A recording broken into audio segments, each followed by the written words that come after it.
The shadow stretched across the turf toward me, jagged and wrong, moving without a source. I stood at the center spot of the pitch, flashlight trembling, listening to the metal bleachers ring with footsteps that matched mine perfectly. Everyone remembers the roar of the crowd during the World Games, but I worked the graveyard shift after the lights went out, and I can tell you, the stadium isn't haunted by the games. It's haunted by the silence that follows. My job was simple: a perimeter check of the pitch itself. A massive expanse of artificial turf under the dormant floodlights of a regional stadium. A place that hosted everything from college tournaments to minor league matches. I'm going to tell you exactly what followed me across that field at 3:14 in the morning, and why I never completed another patrol. The night started like any other. I clocked in at midnight, ran diagnostics on the security system, and began my rounds through the empty concourses. The stadium holds 40,000 people when it's full. When it's empty, it holds something else entirely. By 3 a.m., I was due for the pitch walk, a slow lap around the perimeter to check for drainage issues, vandalism, anything that might compromise the surface. The floodlights were set to low power, just enough to see by, casting everything in a sickly yellow glow that made the turf look like frozen ocean. I was halfway to the center spot when the main scoreboard buzzed to life, not with a score, not with a welcome message or a system test, just a single character repeating across the entire 60-foot display, the letter V over and over. V, V, V, flickering in harsh white light against the black screen. I radioed the control booth, figuring it was a prank or a system malfunction. But all I got back was dead air and a faint, rhythmic hiss that sounded like breathing through a bad connection. That's when I heard the footsteps. Metal on metal. Someone walking on the bleachers behind me in the upper section of the east stand. Slow, deliberate steps, each one ringing out in the cavernous silence. I stopped walking. The footsteps stopped. I took 3 steps forward. 3 metallic clangs echoed behind me, perfectly timed. I froze again, my hand going to the radio, my breath visible in the suddenly frigid air. The scoreboard went dark, but the footsteps didn't stop this time.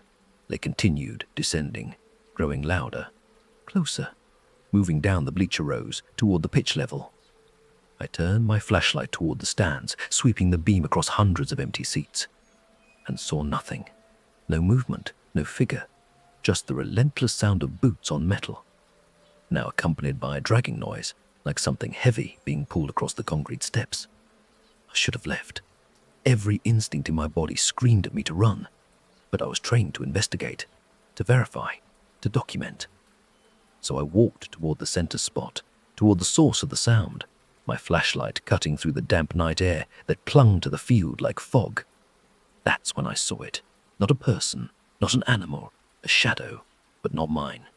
It was cast onto the turf, stretching from the edge of the bleachers straight toward me, long and distorted, with jagged edges that didn't match any human silhouette. The shadow moved independently, sliding across the painted lines of the pitch, reaching toward my boots.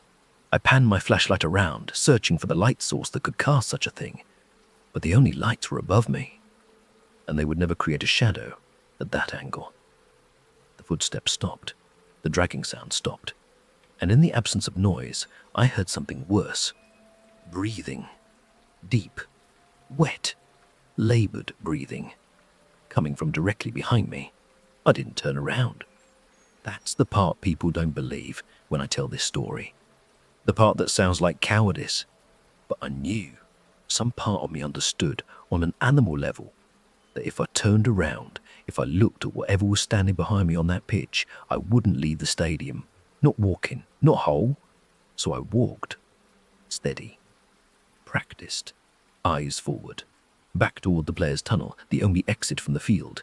The breathing followed, getting heavier, closer. Each exhale hot enough that I felt it on the back of my neck despite the freezing air. My boots squelched on the damp turf, each step taking me closer to the tunnel entrance. That beautiful rectangle of fluorescent light in the concrete wall, 50 feet, 40, 30. The shadow on the ground elongated, stretching past me now, reaching the tunnel first. I watched it pool at the threshold like spilled ink, writhing, waiting, 20 feet, 10. The breathing was right against my ear now. And I heard something else.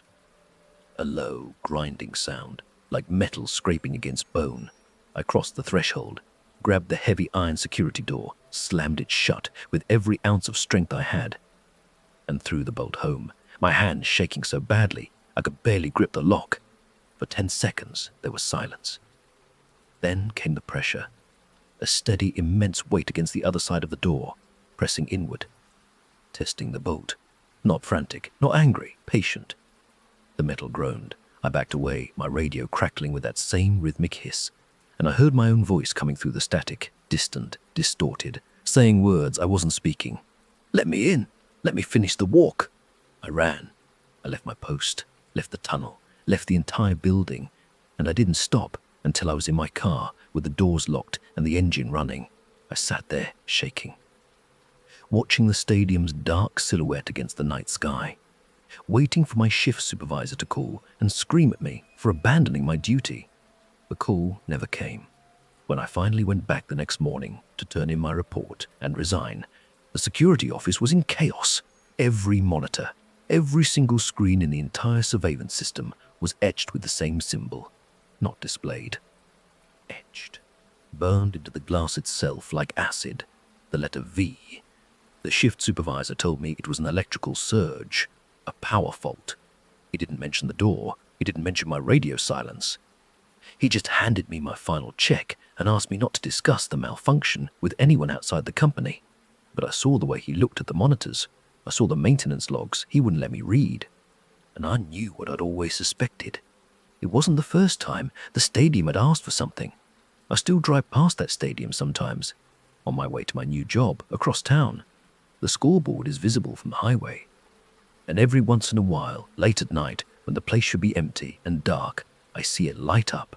Just one letter, just for a second. V.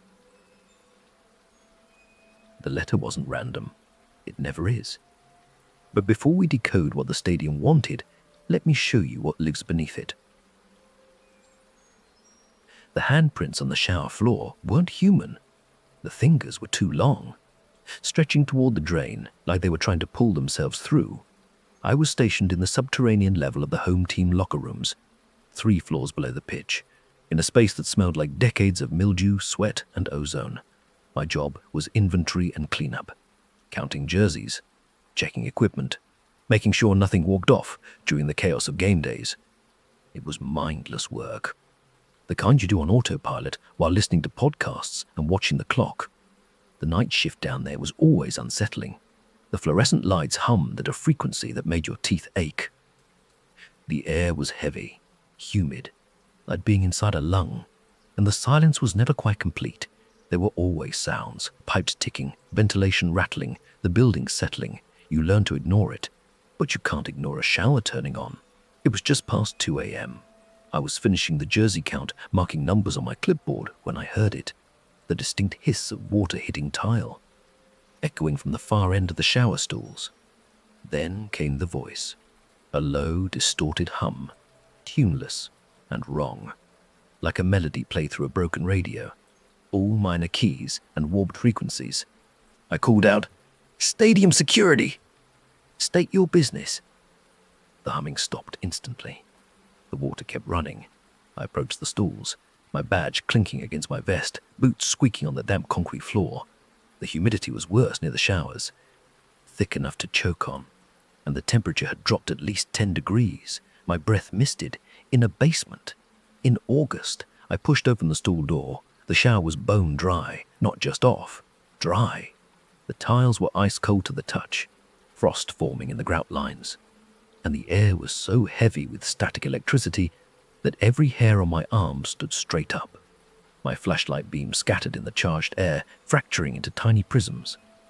And on the floor, arranged in a perfect circle around the drain, were 5 handprints, wet, fresh, glistening under my flashlight.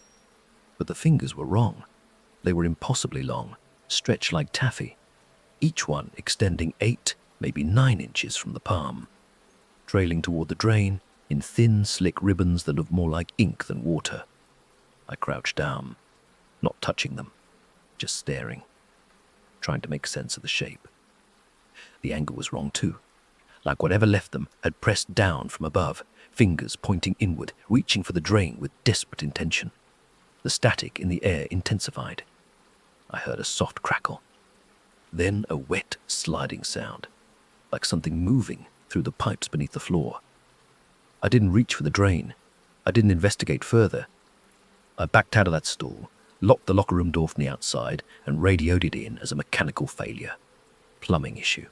Water pressure anomaly. The kind of language that gets filed and forgotten.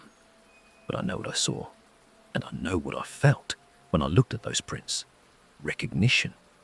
Like some ancient part of my brain understood exactly what made them, even if my conscious mind refused to process it. They sent a plumber down 3 days later. He found nothing wrong with the pipes. The shower worked fine, and the handprints were gone, leaving only 5 perfect circles of clean tile on an otherwise filthy floor, like the prints had burned away the grime. The plumber asked me if I'd used bleach.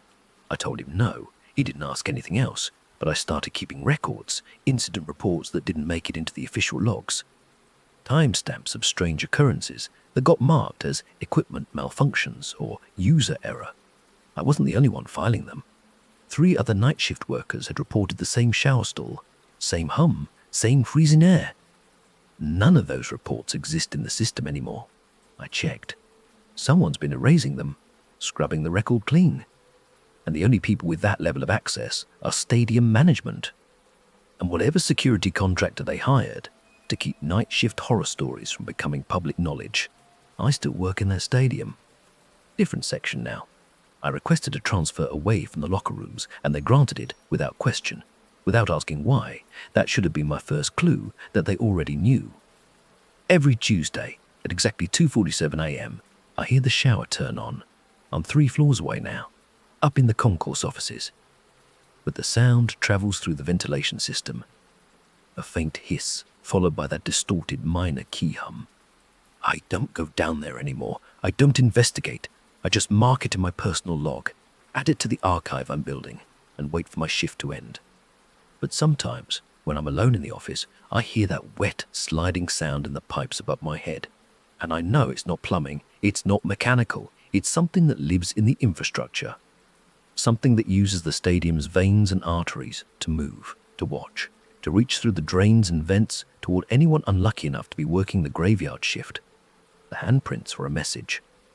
I just don't know if it was a warning or an invitation.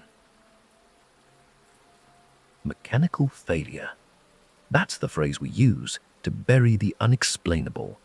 But some rooms refuse to stay locked. VIP Suite 4B opens every Tuesday, whether we want it to or not. The mannequins stood in unison, their wooden heads tilting toward me with the sound of dry branches snapping. VIP Suite 4B was never rented.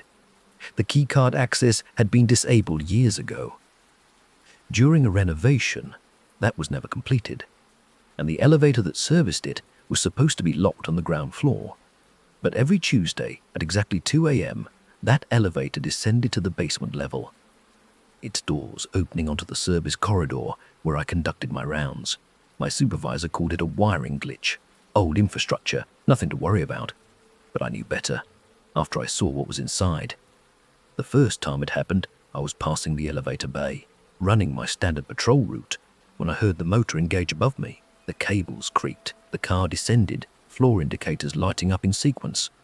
6, 5, 4, 3, the mechanism was smooth, deliberate, like someone had pressed the cool button and was riding it down. I stood there, hand on my radio, waiting for the doors to open, waiting to confront whoever was using a disabled elevator in a restricted section of the stadium at 2 in the morning. The doors slid open. The elevator was empty, but the panel inside was lit up, every button glowing. And the mirror on the back wall was covered in condensation, like someone had been breathing on it heavily for a long time. I stepped closer, peering inside, and that's when I saw the reflection, not of the hallway behind me, of the suite itself. VIP Suite 4B visible in the mirror's surface like a window. And it wasn't empty. The room was filled with folding chairs, dozens of them, arranged in a perfect circle, and in every single chair sat a figure. Crude wooden mannequins made of wire and timber, dressed in team apparel, jerseys, scarves, hats. Their faces were featureless, just smooth wood where eyes and mouths should be, but they were all oriented toward the center of the circle, where an antique reel-to-reel tape recorder sat on a small table, spinning slowly, playing something through a speaker I couldn't see. I heard it through the elevator shaft. A broadcast. A game that never existed. The announcer's voice was distorted, stretched, calling plays in a language I almost recognized but couldn't quite pass. And beneath the commentary was the crowd, not cheering, wailing. A collective scream of pain and desperation that rose and fell in waves, like the sound was alive, breathing. I should have walked away. I should have called it in. Let someone else deal with the malfunctioning elevator and whatever prank or art installation was happening in that sealed suite. But I didn't. I stepped into the elevator, pressed the button for the 4th floor, and rode it up, listening to that broadcast grow louder as I ascended, the wailing crowd filling the small metal box until I couldn't hear my own breathing. The doors opened onto the VIP level. The hallway was dark, emergency lighting only, and the air smelled like old wood and burning insulation. Suite 4B was at the end of the corridor, its double doors propped open with a fire extinguisher, light spilling out into the hall. I approached slowly, every instinct screaming at me to turn around, to take the stairs, to leave the building entirely. But I had to see. I had to know if what I'd seen in the mirror was real. The room was exactly as the reflection showed. Folding chairs in a circle, wooden mannequins, perfectly still, facing inward, the tape recorder spinning in the center, its reels clicking rhythmically, the broadcast playing at a volume that made my skull ache. I stood in the doorway, hidden partially by the frame, just watching. The mannequins didn't move. They didn't breathe. They were objects, nothing more, arranged by some obsessive mind for some purpose I couldn't begin to understand. Then the broadcast changed. The announcer's voice cut out, replaced by silence. The crowd's wailing stopped. And in that terrible quiet, I heard a new sound, wood creaking, joints popping, the dry snap of old timber under pressure. The mannequins' heads began to turn, not all at once, one by one, starting with the figure closest to the tape recorder and rippling outward like a wave. Each wooden head rotated slowly, deliberately, until every single hollow-eyed face was pointed directly at me. At the doorway, at the exact spot where I stood, half hidden, barely breathing. They saw me. I don't know how. They had no eyes. But they saw me. And then they stood. The sound was unbearable. Dozens of wooden joints snapping and grinding, wire frames scraping against the folding chairs, the whole room filling with the cacophony of breaking timber and bending metal. They moved in unison, rising to their feet with a jerky, unnatural rhythm. That suggested they weren't mechanical. They were animated, controlled, pulled upright by something that understood motion, but didn't care about the limitations of the materials it was using. I ran. I didn't think. I just turned and sprinted down the hallway toward the stairs, my boots pounding on the carpet, my breath ragged and panicked. Behind me, I heard them moving, their footsteps uneven and staggered, like a crowd of broken puppets trying to walk, their wooden limbs clattering against the walls and door frames as they pursued. I hit the stairwell door, threw it open, and stopped. The elevator was there, at the end of the hall, doors open, waiting. I made a choice. I ran back, past the advancing mannequins. They were slow, uncoordinated, and threw myself into the elevator, slamming my palm against the emergency stop button. Then the door closed, then the basement level, every button I could reach. Desperate to get out, to get down, to get away. The doors began to close. The mannequins were 10 feet away, their arms outstretched, fingers, too many fingers, thin and splintered, reaching toward the narrowing gap. The doors sealed. The elevator dropped, and I collapsed against the wall, shaking, listening to my own heartbeat thunder in my ears. When I reached the basement, I stumbled out, radioed my supervisor, told him there was an unauthorized event in Suite 4B. He told me to file a report and stay out of the VIP level. The elevator stayed in the basement for 3 days after that. Maintenance said the motor burned out. They replaced it, recalibrated the system, and put the car back in service. But every Tuesday at 2 a.m., it still descends. The doors still open. And if you look in the mirror, you can still see that room, those chairs, those figures. I don't ride it anymore. I take the stairs. And I started wearing headphones on Tuesdays, loud enough that I can't hear the broadcast, can't hear the wailing, can't hear the sound of wood snapping as they stand and turn to face whoever's watching. My supervisor told me the tape recorder was just old equipment left behind by a previous tenant, but I've checked the suite rental history. VIP Suite 4B has never had a tenant. It was built, furnished, and sealed, all in the same week. Someone didn't want it used, they wanted it contained. And now, every Tuesday, whatever's in there tries to get out. Contained. That's the word they use when decommissioning a space goes wrong. But containment only works if you don't open the door. The maintenance tunnel under the north stand was never properly sealed. The camera was watching me through the monitor, and on the screen, the figure in the maintenance uniform was reaching toward my shoulder. But when I turned around, nothing was there. The maintenance tunnel under the north stand stretched for nearly a quarter mile, a claustrophobic concrete throat. That connected the stadium's underground storage to the exterior loading docks. I'd been sent down there to inspect a water leak, supposedly flooding the equipment cages. A routine call that should have taken 20 minutes. It took me 3 hours to get out. The tunnel was exactly as narrow as you'd imagine. Barely 6 feet tall, maybe 4 feet wide, with exposed pipes running along the ceiling, and walls slick with condensation. The air was thick, humid, hard to breathe. And the only light came from my flashlight and the occasional caged bulb spaced every 50 feet. I was maybe 100 yards in when I noticed the water. It wasn't flooding, it was pooled in low spots, stagnant and dark, smelling faintly of rust and decay. I knelt down to check the depth, shining my light into the murk. And that's when I saw them. Bone fragments, hundreds of them, small, white, settled in the sludge like sediment. I assumed it was a pest control issue. Rats, birds, something that had died in the ventilation and been washed into the tunnel.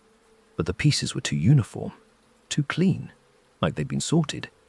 I kept walking, my boots squelching in the shallow water, trying to ignore the way the sound echoed in that narrow space, making it seem like there were footsteps behind me, matching my pace.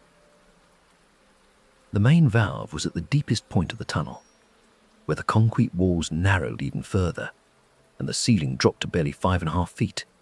I had to crouch to reach it, my shoulders brushing the walls, my breath fogging in the freezing air. That's when I saw the graffiti. It wasn't spray paint. It was carved. Deep, jagged letters gouged into the concrete with something sharp and heavy, the edges rough and splintered, like the tool had been dull or the hand had been shaking.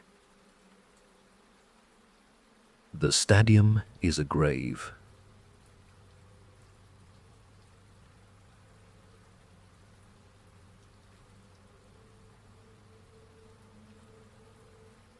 I ran my fingers over the words, feeling the grooves, trying to gauge how old they were. The concrete around the carving was darker, stained, like the letters had been filled with something that had since dried and flaked away. Above the words, bolted to the wall, was a camera. Old analog security model, the kind that hadn't been used in the stadium for at least a decade. Its lens was pointed directly at me, and a small red light blinked on its housing. Slow, rhythmic, accompanied by a low-frequency hum that I felt in my teeth, more than heard. I pulled out my radio, switched to the security channel, and asked if there were any active cameras in the North Stand tunnel. The response was immediate. Negative. All tunnel surveillance had been decommissioned in 2015, but the camera was on. The light was blinking. And when I checked the monitor feed on my portable tablet, a backup system we used for remote checks, The channel was dead. Static. Grey screen. Except it wasn't just static. There was an image buried in the noise. Faint. Distorted. But unmistakable. The tunnel. The exact spot where I was standing. And behind me, in the frame, stood a figure. Tall. Pale. Dressed in a stadium maintenance uniform. The kind with the reflective stripes and the logo patch on the chest. It was holding something long and rusted. A pipe wrench, maybe. Or a pry bar. And its face was a featureless blur of static, like the camera couldn't focus on it. Couldn't resolve the details. It was reaching toward me, toward my shoulder. Its hand was 6 inches from touching me. I spun around. Nothing. The tunnel was empty. Just concrete, pipes, and shadows. I looked back at the screen. The figure was closer. 5 feet behind me now, its arms still extended, fingers spread wide, almost brushing the back of my neck. I didn't look behind me again. I ran, crouched, stumbling, splashing through the stagnant water. My flashlight beam bouncing wildly off the walls. The hum from the camera followed me, growing louder, deeper, vibrating through the tunnel like a living thing. And I swear I felt cold radiating from the space directly behind me. A freezing void that moved when I moved, keeping pace no matter how fast I ran. I didn't stop until I reached the exit door, threw it open, and stumbled into the loading dock, gasping. My hands shaking so badly I could barely grip my radio to call it in. My supervisor asked if I'd completed the valve inspection. I told him no. I told him about the graffiti, the camera, the figure on the screen. He was silent for a long time, then told me to file a report and take the rest of the night off. The next day, I checked the maintenance logs.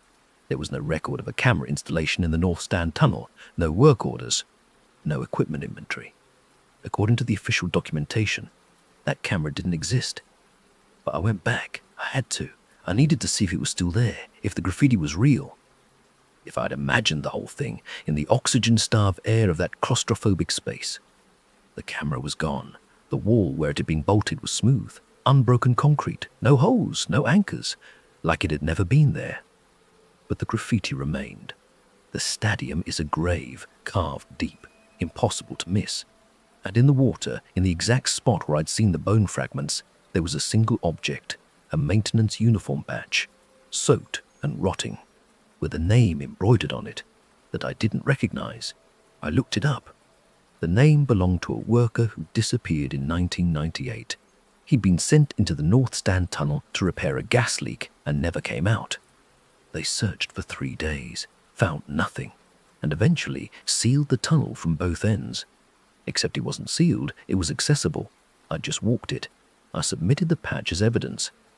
It disappeared from the security office within 48 hours. I don't go into that tunnel anymore. I refuse the assignments. And when new hires ask why, I tell them it's a plumbing issue, a structural concern. Anything but the truth.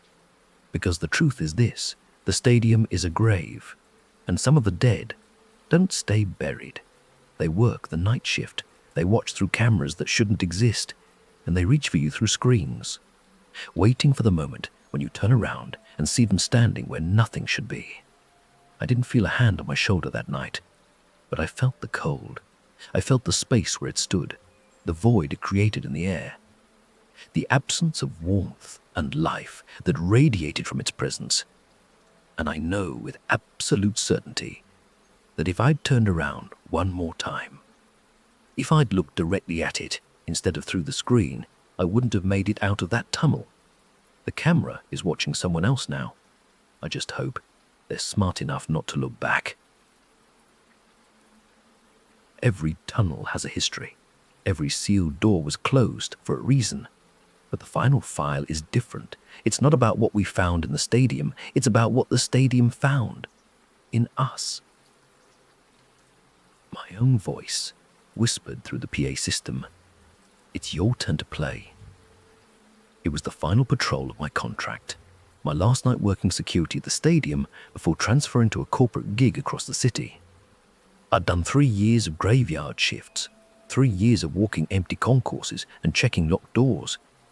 And I'd never seen anything I couldn't explain. Sure, there were stories, every stadium has them, but I'd written them off as exhaustion, suggestion, the kind of ghost stories people tell to make the night shift feel more interesting.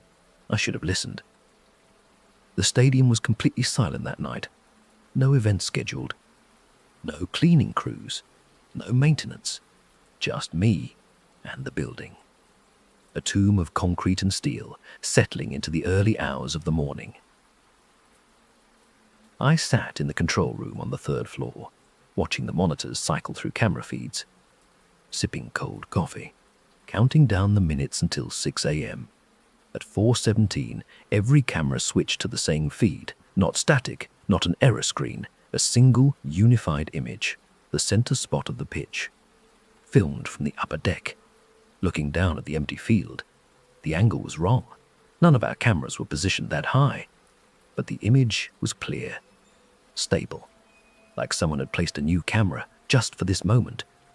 I tried switching feeds manually. Nothing. I tried rebooting the system. The image remained. I picked up the radio to call it in, and that's when the sound started. A low, resonant boom, deep enough that I felt it in my chest, vibrating through the control room floor, making the monitors shake. It came in a steady rhythm. Boom, boom, boom, like a giant mallet striking the foundation of the building. Then the floodlights ignited. Every single light in the stadium, from the pitch floods to the concourse overheads to the scoreboard, blazed to life simultaneously, so bright that the monitors washed out into pure white. I shielded my eyes, stumbling back from the desk, and when my vision adjusted, I saw what the lights were illuminating. The stands were filled, not with people, with them, the mannequins, thousands of them, seated in perfect rows, extending up into the highest sections, absolutely motionless, their wooden faces turned toward the pitch. The same crude figures I'd heard about from the night crew, the same wire and timber constructions dressed in team apparel, but now multiplied beyond counting, filling the stadium like a sold-out crowd frozen in time. The PA system crackled to life, and I heard my voice, my exact voice, clear and professional, announcing the starting lineup for a game I didn't understand. It called my name, my full name, position Solo Patrol, number 3 Delta, and then it said, now approaching the center spot for the final play. I stared at the monitor.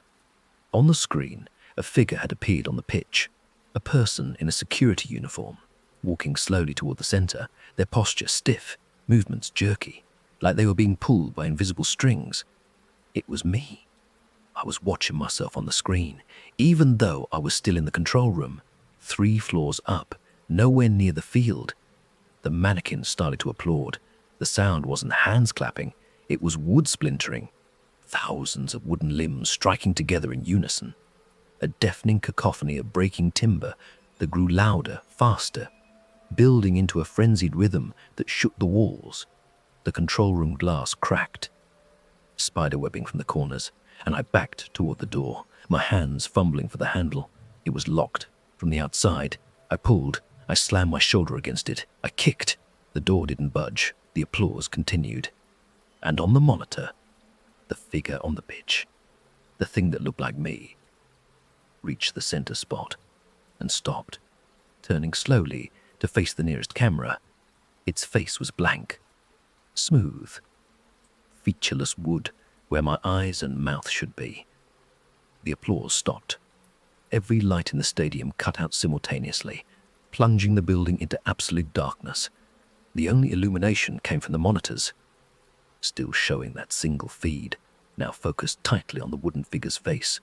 And my voice, my real voice, not the PA system, came through the speakers, close, intimate, like it was being whispered directly into my ear. "It's your turn to play." The monitors went black. The control room was silent. And in that silence, I heard footsteps in the hallway outside the locked door, slow, uneven, the sound of wood on tile, accompanied by the rhythmic creak of joints, moving, adjusting, learning how to walk. I don't know how long I stood there, pressed against the far wall, listening to those footsteps pace back and forth outside the door. It could have been minutes. It could have been hours. Time didn't work right in that room.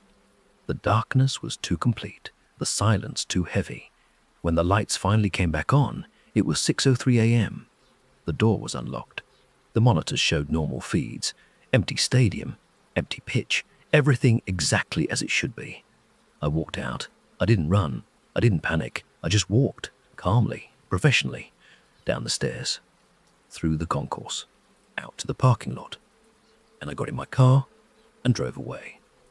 I never filed a report. I never called my supervisor. I just didn't show up to collect my final check. Didn't answer the calls asking where I was. Didn't respond to the termination notice they mailed to my apartment because I knew what had happened. I understood what the stadium had been doing all along, through all those stories, all those encounters, all those nights when the crew heard something they couldn't explain. It was auditioning, testing, watching us move through its spaces, learning our patterns, our voices, our shapes. And when it found someone it wanted, someone isolated, someone alone, someone scheduled for a final shift, it took them, replaced them, sent something else out into the world wearing their face. I don't work in security anymore. I don't work nights. I take my rotations during the day, in buildings with windows, surrounded by people, never alone. But sometimes, late at night, I hear the PA system, faint, distant, coming from a direction I can't identify. And it's calling my name, announcing my position, inviting me back to the pitch for one more play. I haven't answered yet, but the sound is getting louder, closer, and I'm starting to wonder if I ever really left that control room.